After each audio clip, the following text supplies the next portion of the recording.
स्मृति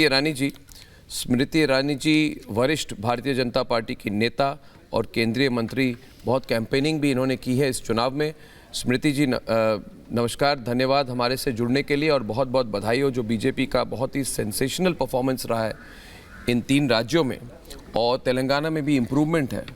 तो ब्रॉडली पहला सवाल मेरा यह है आपसे, ब्रॉड सवाल है कि इसमें कोई ट्रेंड देखती हैं आप,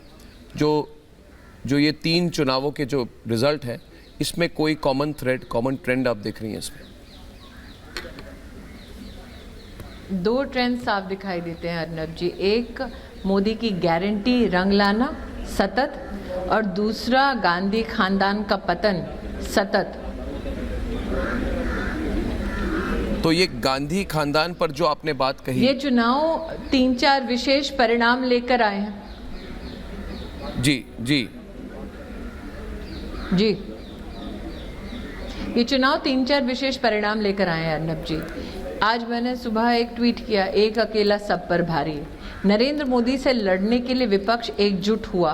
और विपक्ष की एकजुटता जनता की जब कहीं ना कहीं समक्ष प्रस्तुत हुई, आजमाइश हुई उसकी, तो वो एकजुटता कहीं ना कहीं भारी पड़ी विपक्ष को ही, क्योंकि भ्रष्टाचारियों का जब मिलाप होता है तो वो विकास को मात नहीं दे सकता। ये उस आज के चुनाव परिणाम का सबसे बड़ा संदेश है। दूसरा, नरेंद्र मोदी पर विशेष जो पर्सनल टिप्पणी और कटाक्ष विपक्ष के नेताओं ने और गांधी खानदान ने किया, उसका भी मुंहतोड़ जवाब जनता ने दिया है। तीसरा, हमारे देश के इतिहास में शायद ही पहले कभी कोई प्रधान सेवक ऐसे रहे होंगे, प्रधानमंत्री कोई ऐसे रहे होंगे, जो न सिर्फ आज या कल के भारत की बात करते हैं, बल्कि अमृत काल में 25 सालों के बाद हिंदुस्तान जब अपनी आज़ादी के 100 वर्ष पूर्ण करेगा,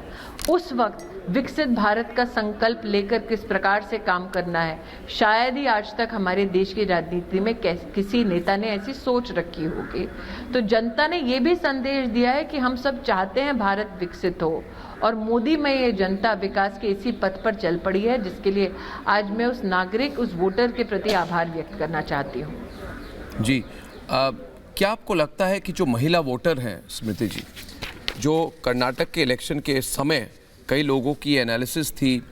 विश्लेषण था कि महिला वोटर बीजेपी से दूर हो रही है, क्योंकि जो प्राइस राइज की बात थी, गैस सिलेंडर के दाम की प्राइस बात थी, कांग्रेस ने उसको बिल्कुल फ्रंट में रखकर कैंपेनिंग की थी कर्नाटक में, और उसके बाद काफ़ी सब्सिडी दी गई, राहत दी गई। क्या इसके कारण और जो लाडली स्कीम है उसका प्रभाव पड़ा है और महिला वोटर फिर से इस बार उन्होंने 76% से ज़्यादा वोट की है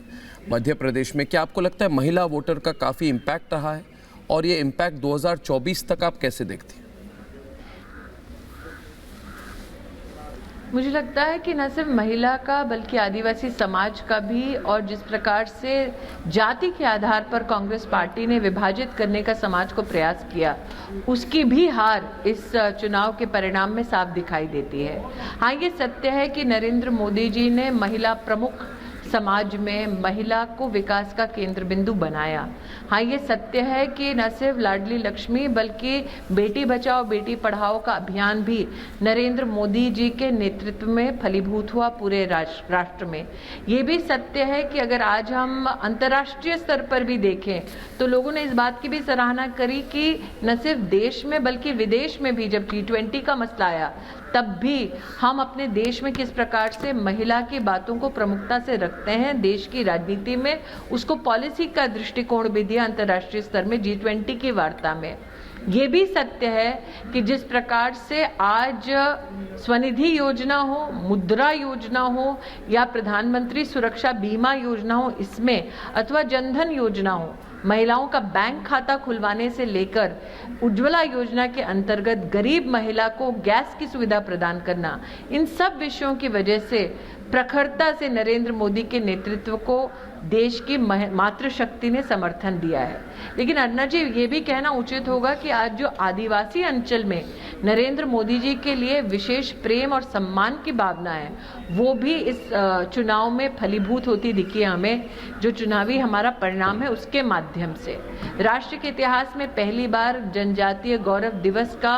एक उत्सव के रूप में प्रधान सेवक द्वारा मनाया जाना, राष्ट्र के इतिहास में पहली बार एक गरीब आदिवासी परिवार की बेटी का देश का राष्ट्रपति बनना, राष्ट्र के इतिहास में पहली बार प्रधानमंत्री जनमन कार्यक्रम के अंतर्गत विशेष आदिवासी अंचलों में आंगनबाड़ी की व्यवस्था करना, विशेष स्कूल्स की व्यवस्था करना,